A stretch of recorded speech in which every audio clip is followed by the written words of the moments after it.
ஹர ஹர சங்கர ஜய ஜய சங்கர ஹர ஹர சங்கர ஜய ஜய. மனிதர்கள் வாழ்க்கையில் பிரச்சனைகள் என்பது இயல்பான ஒரு விஷயம் என்றாலும் வரும் பிரச்சனைகளை நாம் தடுக்க முடியாது. ஆனால் அதை கடக்கும் பக்குவத்தையும் சமாளிக்கும் திறமையும் பெற்றுக்கொள்ள முடியும். காரணம், விதி அதனுடைய வேலையை செய்தே தீரும். அந்த வகையில் நாம் அன்றாடம் சந்திக்கும் பிரச்சனைகளை போராடி வெல்ல இந்த ஒரு பூஜையில் கலந்து கொண்டால் போதும். இதை பற்றி இந்த ஆன்மீக பதிவில் பார்ப்போம். கோவில்களில் 12 ஆண்டுகளுக்கு ஒருமுறை மகா கும்பாபிஷேகம் வெகு விமர்சையாக நடைபெறும். அதைத் தொடர்ந்து 48 நாட்கள் சுவாமிக்கு அபிஷேகம் மற்றும் சிறப்பு தீபாராதனை காண்பிக்கப்படும்.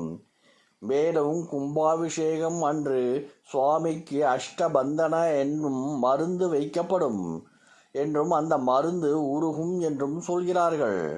அதோடு இந்த காலகட்டத்தில் சுவாமிக்கு எண்ணெய், பால், பன்னீரில் மட்டுமே அபிஷேகம் செய்வதாகவும் பிற பொருட்களில் அபிஷேகம் செய்ய மாட்டார்கள் என்றும் சொல்லப்பட்டது. காரணம், அஷ்டபந்தன மருந்து இருக செய்வது அவசியம் என்கிறார்கள்.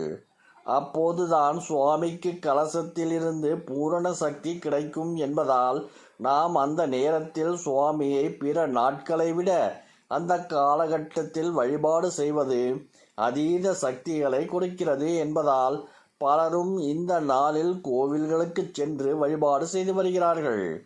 மேலும் பக்தர்களின் நீண்ட நாள் கோரிக்கைகள் நிறைவேற இந்த மண்டல பூஜையில் கலந்து கொள்வது சிறந்த பலனை கொடுக்கின்றது.